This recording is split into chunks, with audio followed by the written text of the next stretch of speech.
Kubalas kesombongan keluarga suami dengan kesuksesan. Bab 10. Perubahan Rasti. Braa! Tiba-tiba terdengar benturan keras di luar sana. Tepat di depan rumah Bu Marni. Dan segera saja Bu Marni langsung mengeceknya. Betapa terkejutnya Bu Marni dengan apa yang dilihatnya. "Gita, kamu kenapa?" teriak Bu Marni yang sangat shock saat melihat anak perempuan satu-satunya yang terkapar tak berdaya di lantai rumahnya. Gita yang kini sedang dalam kondisi mabuk berat dan membuat dia menjadi tak sadarkan diri. Dengan langkah terseok-seok, Bu Marni pun akhirnya menyeret tubuh Gita yang lumayan berat. Bu Marni benar-benar merasa tak habis pikir dengan semua rentetan kejadian di hari ini. Ya Allah, kenapa seperti ini sih? Hari ini benar-benar aku merasa lelah sekali. Gerutunya sendiri. Dan Gita kini sudah tertidur di lantai ruang tamu rumahnya. Berulang kali Bu Marni menelepon anak laki-lakinya yaitu Dion dan Rino. Tapi mereka semua tak ada yang menanggapinya, dan sukses membuat Bu Marni semakin kesal. Belum lagi Sinta yang selalu berteriak-teriak meminta makan, karena memang dia sangat kelaparan sekali. Bu Marni memang belum memberikannya makan.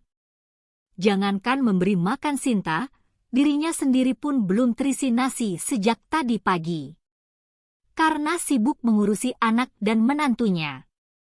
Dion berulang kali menghubungi sang istri yaitu Rasti.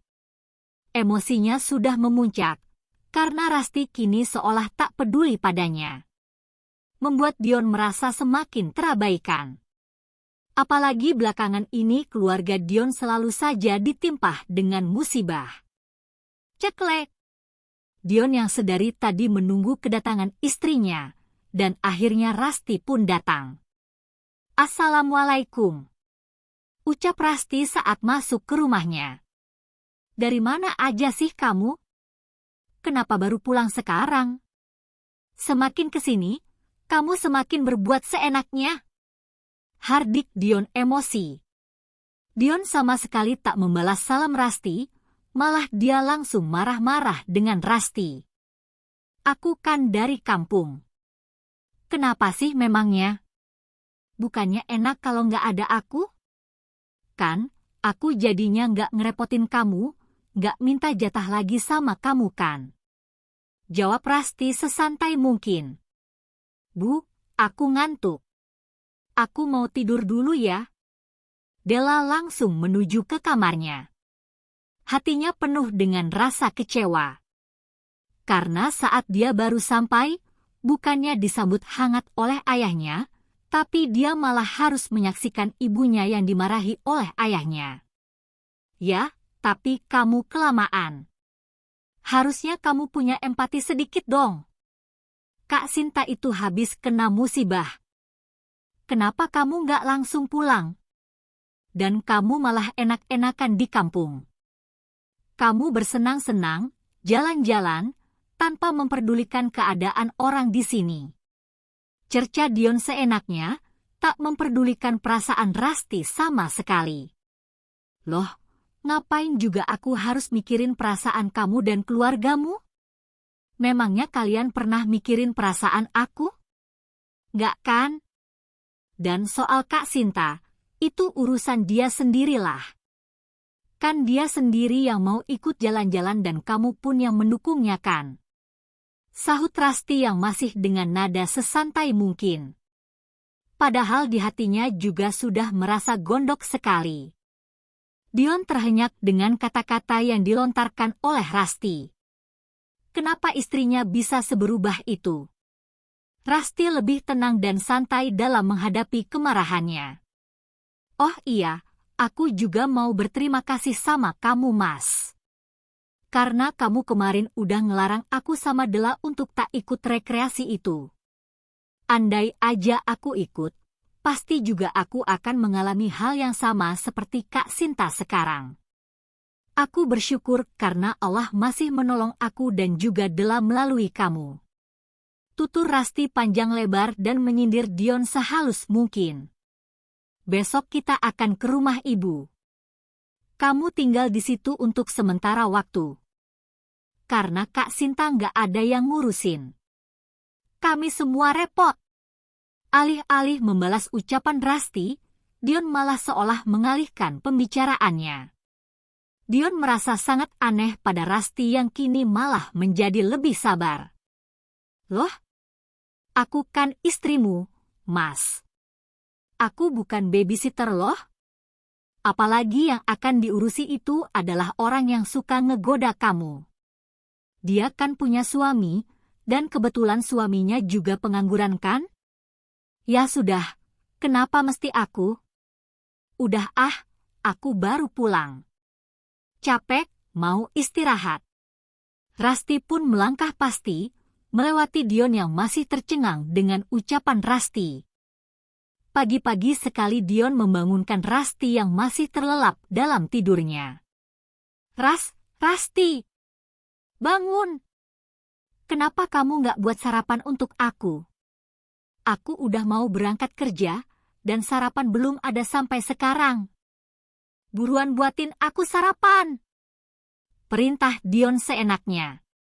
Tak peduli kalau Rasti yang masih kelelahan karena baru saja sampai malam tadi dari kampungnya. Rasti sama sekali tak memperdulikan perintah dari Dion. Rasti malah seolah cuek, lalu dia malah meneruskan tidurnya, sambil menutup seluruh tubuhnya dengan selimut. Karena kebetulan hari ini Della juga masih izin dari sekolahnya dan besok baru masuk. Dion mendengus kesal.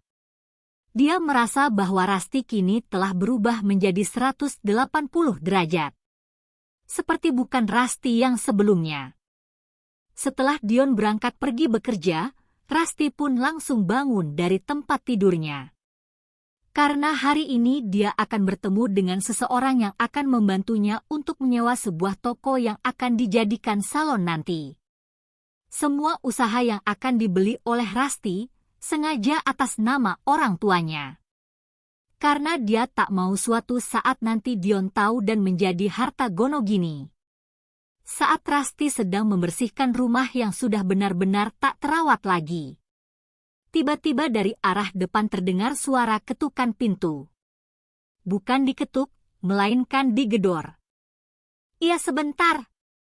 Rasti pun langsung menuju ke ruang tamu untuk membukakan pintu dan melihat siapa yang datang. Bagus ya, yang habis jalan-jalan. Enak-enakan ya kamu di sana ngabisin duit anakku, seenaknya ngebahagiain orang tua kamu yang kampungan itu dengan uang anakku. Sedangkan kami di sini sedang kesusahan, lihat kakak iparmu, dia sedang ditimpa musibah. Tapi kamu malah nggak peduli sama sekali. Bukannya langsung pulang, tapi malah jalan-jalan. Enak sekali ya hidup kamu, Rasti. Tanpa aba-aba Bu Marni langsung saja menghardik Rasti dan mengata-ngatainya, tanpa mau mendengar dulu penjelasan Rasti sebelumnya. Sudah Bu, ceramahnya? Kalau sudah, aku mau keluar dulu ya sebentar. Soalnya perut aku lapar karena belum makan. Aku juga nggak masak, dan Della juga belum makan. Jadi kita mau beli makan dulu ya? Ibu tunggu sini aja ya. Sebisa mungkin Rasti menahan amarahnya dan bersikap santai saat menghadapi ocehan mertuanya. Kurang ajar ya kamu. Nggak punya sopan santun sama orang tua. Ibu itu lagi ngomong sama kamu, kenapa kamu jawabnya malah seperti itu? Pokoknya nanti setelah ini kamu harus ke rumah ibu. Kamu harus urusi Sinta. Karena ibu sudah capek dari kemarin ngurusin dia terus. Hardik Bu Marni lagi, seenaknya sama Rasti. Duh, aku tuh capek tahu gak sih? Gak anak, gak ibu sama saja. Aku itu di sini sebagai istrinya Dion, bukan babysitter ya Bu. Lebih baik ibu saja yang mengurusi Kak Sinta. Bukannya Kak Sinta itu menantu kesayangan ibu. Sindir Rasti balik pada Bu Marni. Wajah Bu Marni merah padam.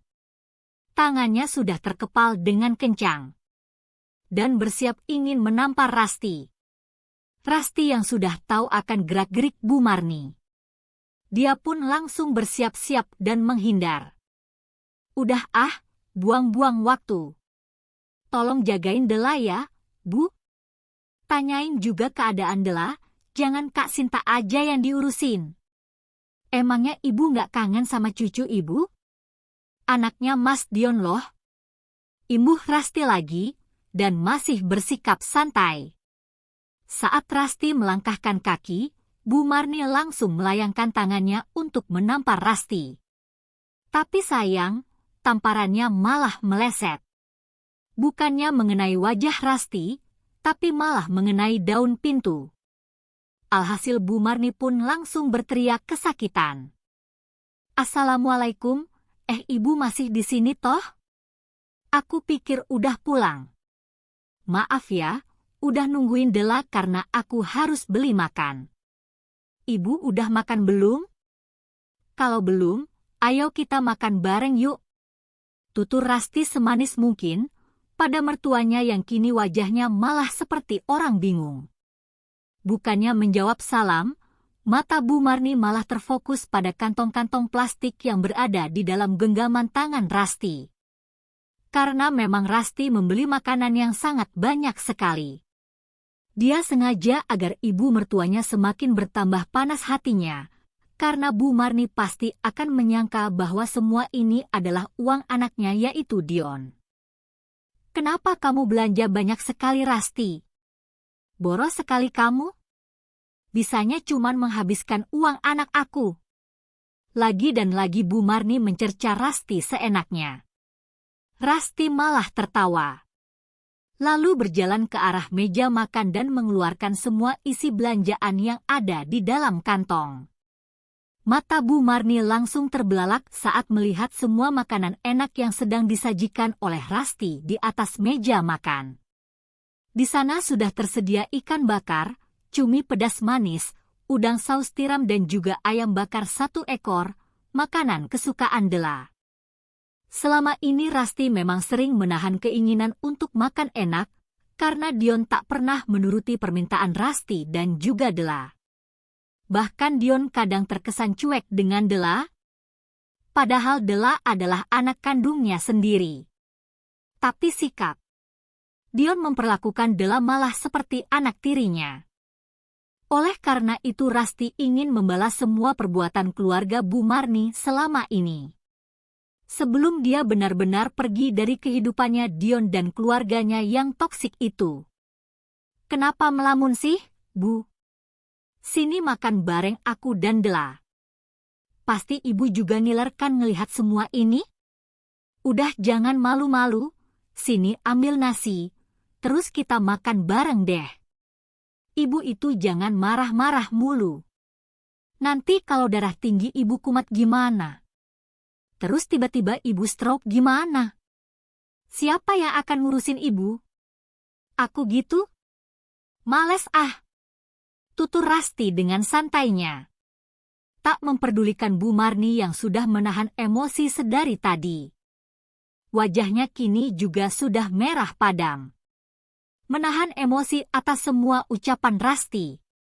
Saat Bu Marni ingin marah dan menghardik Rasti tiba-tiba ponselnya pun berdering. Halo, kenapa sih, Rino? Ibu di mana sih? Aku mau pergi nih, tolong tungguin Sinta. Si Gita belum juga keluar dari kamarnya, dia masih tidur. Buruan pulang ya Bu. Mendengar perintah Rino yang seenaknya Bu Marni hanya mendengus kasar.